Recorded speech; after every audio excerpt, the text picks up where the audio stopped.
Bismillahirrahmanirrahim. Assalamualaikum warahmatullahi wabarakatuh. Alhamdulillahillazi an'amana bi ni'matil imani wal islam wa nusalli wa nusallimu ala khairil anami Muhammadin wa ala alihi wa sahbihi ajma'in, amma ba'du.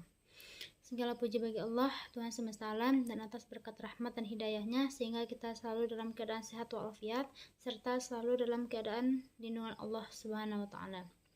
Selawat beserta salam selalu kita tuturkan kepada baginda kita, yakninya baginda Muhammad SAW, dengan melantunkan selawat kepada beliau, Allahumma sholli ala sayyidina Muhammad wa ala ali sayyidina Muhammad.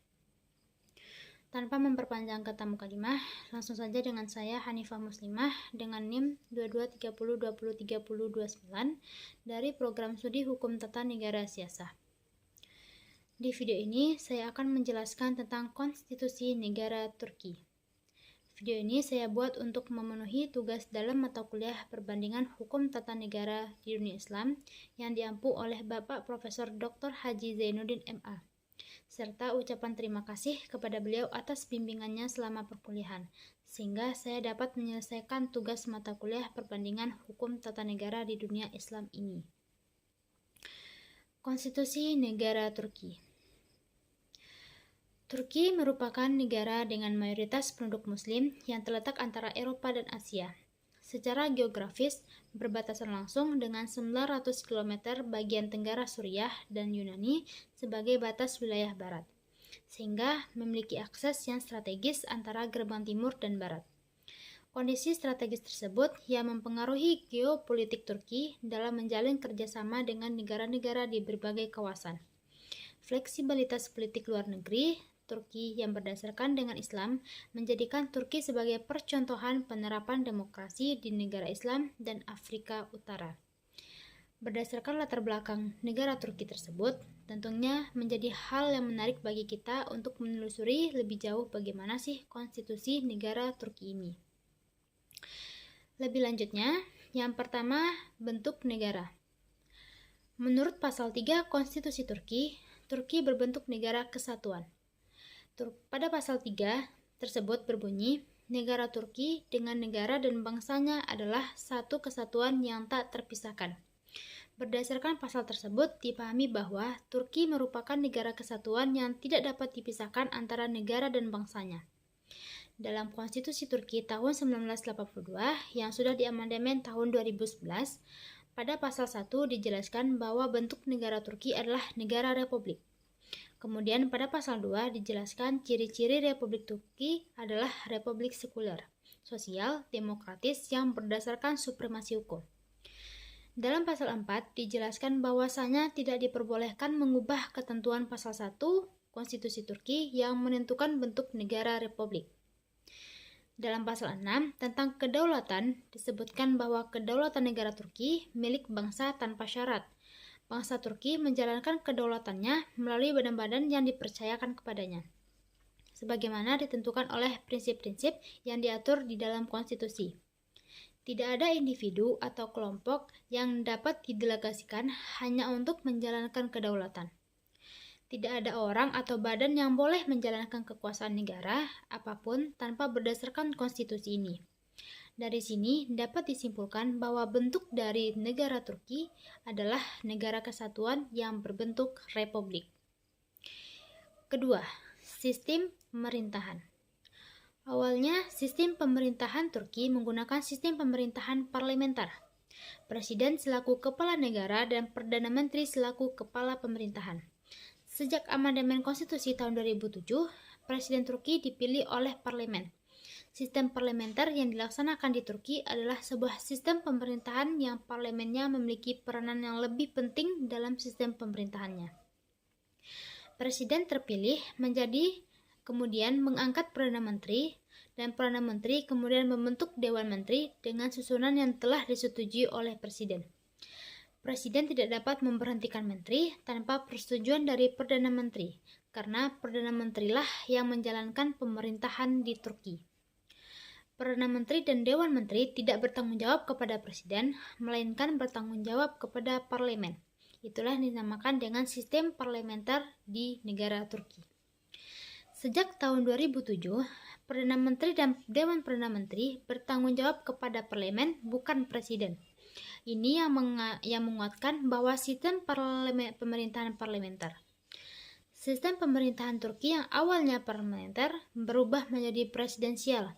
Hal ini tertuang dalam amandemen Konstitusi Turki tahun 1982 pada pasal 8 tentang kekuasaan dan tugas eksekutif dijalankan dan dipenuhi oleh presiden, di mana sebelumnya terdapat frasa Perdana Menteri yang kemudian dihilangkan kekuasaan presiden sebagai badan eksekutif. Ditentukan dalam pasal 107 sampai 101 sampai 107 Konstitusi Turki tahun 1982, di mana pemerintahan pusat Turki memiliki kekuasaan penuh atas pemerintahan lokalnya. Hal ini dikarenakan bentuk negaranya yang berbentuk negara kesatuan. Yang bagian 3, pembagian kekuasaan. 1. Lembaga legislatif. Dalam Konstitusi Turki Amandemen tahun 2011 dalam pasal 7 tentang kewenangan legislatif negara Turki, bahwasanya kekuasaan legislatif dijalankan oleh Mahkamah Agung Nasional Turki yang merupakan parlemen satu kamar. Majelis Agung Nasional ini berhak membuat, merubah dan membekukan undang-undang. Ia bertugas pula mengawasi Dewan Menteri dan para menterinya. Dalam pasal 87 tentang tugas dan wewenang Majelis Nasional Agung Turki adalah memberlakukan, mengubah dan mencabut undang-undang. Yang kedua, lembaga eksekutif. Dalam pasal 8 tentang kewenangan eksekutif dan fungsinya, bahwasanya di negara Turki, Presiden Republik dan Dewan Menteri menjalankan kekuasaan eksekutif dan fungsinya sesuai dengan konstitusi dalam hukum. Secara undang-undang dasar, Presiden Turki berkedudukan sangat kuat.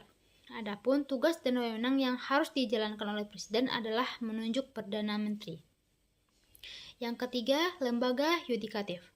Lembaga yudikatif diwakili oleh Mahkamah Agung yang terdiri dari Mahkamah Konstitusi, Mahkamah Kasasi, Mahkamah Tinggi Militer, Mahkamah Tinggi Administrasi Militer, dan Mahkamah Perselisihan. Tugas Mahkamah Perselisihan adalah menjatuhkan fatwa segala perkara yang diakibatkan oleh konflik antara keputusan pengadilan sipil dan pengadilan militer. Selanjutnya, dalam pasal 9 tentang otoritas kehakiman dijelaskan bahwasanya kehakiman di negara Republik Turki. Otoritas kehakiman dilaksanakan oleh pengadilan independen atas nama bangsa Turki. Dan pada pasal 138 dijelaskan bahwa Turki memiliki beberapa lembaga yudikatif, yaitu lembaga pengadilan, diantaranya pengadilan militer dalam pasal 145, peradilan tinggi pasal 146, pengadilan tinggi banding pasal 154, pengadilan tinggi militer banding pasal 156, pengadilan tata usaha militer tinggi pasal 157, pengadilan sengketa yurisdiksi pasal 158, dan pengadilan akuntansi pasal 160. Bagian D, eksistensi syariah dalam konstitusi. Dalam konstitusi Turki tahun 1982, beberapa pasal dalam konstitusi tersebut mengacu pada nilai-nilai Islam, seperti peran agama dalam pendidikan dan kepemimpinan negara. Namun, setelah revisi pada tahun 2011, beberapa pasal yang terkait dengan syariah telah dihapus atau dimodifikasi untuk menciptakan sistem yang lebih sekuler. Konstitusi Turki saat ini lebih menekankan pada demokrasi, pluralisme, dan perlindungan hak asasi manusia. Namun, dalam revisi konstitusi tahun 2011, peran syariah dalam konstitusi Turki semakin berkurang. Pasal-pasal yang secara eksplisit mengakomodasi prinsip syariah mulai dihilangkan atau dilonggarkan. Meskipun identitas Islam masih kuat dalam masyarakat Turki, namun peran syariah dalam konstitusi semakin terbatas pasca revisi tahun 2011. Bagian E, hak dan kewajiban warga negara. Dalam pasal 67, warga negara mempunyai hak untuk memilih, dipilih, terlibat dalam kegiatan politik secara mandiri atau menjadi partai politik. Semua warga negara Turki yang berusia di atas 18 tahun berhak memberikan suara dalam pemilihan umum. Kemudian dalam pasal 73 tentang kewajiban membayar pajak, bahwa setiap orang berkewajiban membayar pajak sesuai dengan kemampuan keuangannya untuk memenuhi pengeluaran publik.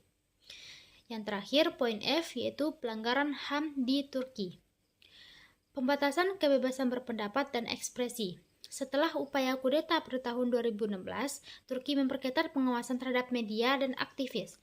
Banyak jurnalis, aktivis, dan akademisi ditahan karena mengkritik kebijakan pemerintah.